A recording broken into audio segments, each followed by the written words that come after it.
এখানে যদি এই ফ্যাসিস্ট আওয়ামী লীগ সরকার বসে থাকতো তাহলে এই নির্বাচনের চিন্তা কিন্তু তারা 2029-30 সালের দিকে করত। এবং সবচেয়ে গুরুত্বপূর্ণ বিষয়টি হচ্ছে যে বাংলাদেশের সকল রাজনৈতিক দল, ইভেন অন্যান্য যে মানুষগুলো, তারাও আশা ছেড়ে দিয়েছিল। ইভেন বিএনপিও তাদের জায়গা থেকেই আশা ছেড়ে দিয়েছিল যে তারা আর এই ফাইট ব্যাকটি করতে পারবে কিনা, ইভেন তারা 2029-30 সালের আগে এই মাথা উঁচু করে দাঁড়াতে পারবে কিনা। সেই জায়গায় এত বড় একটি ছাত্র জনতার অভ্যুত্থান হয়েছে, যেই অভ্যুত্থানের এখনও আমার 1 বছর হয়নি। সেখানে যদি এটি বলা হয় যে 25-এর মাঝামাঝিতে, অর্থাৎ 1 বছরের পূর্বেই তারা তাদের জায়গা থেকে নির্বাচনটি চায়, তখন আমাদের মনে হয় তাদের চোখের সামনে শুধু ক্ষমতা।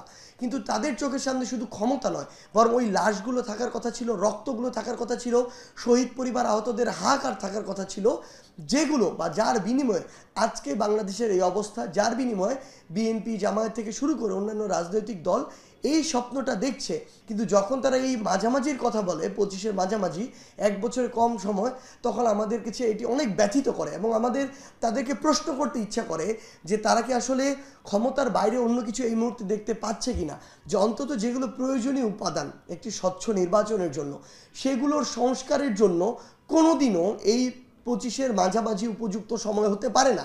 যারা এটা বলে তাদের চোখের সামনে শুধু ক্ষমতা, দেশের মানুষ অন্য কিছু নিয়ে তারা তাদের জায়গা থেকে যৌক্তিকভাবে এখন পর্যন্ত চিন্তা করছে না।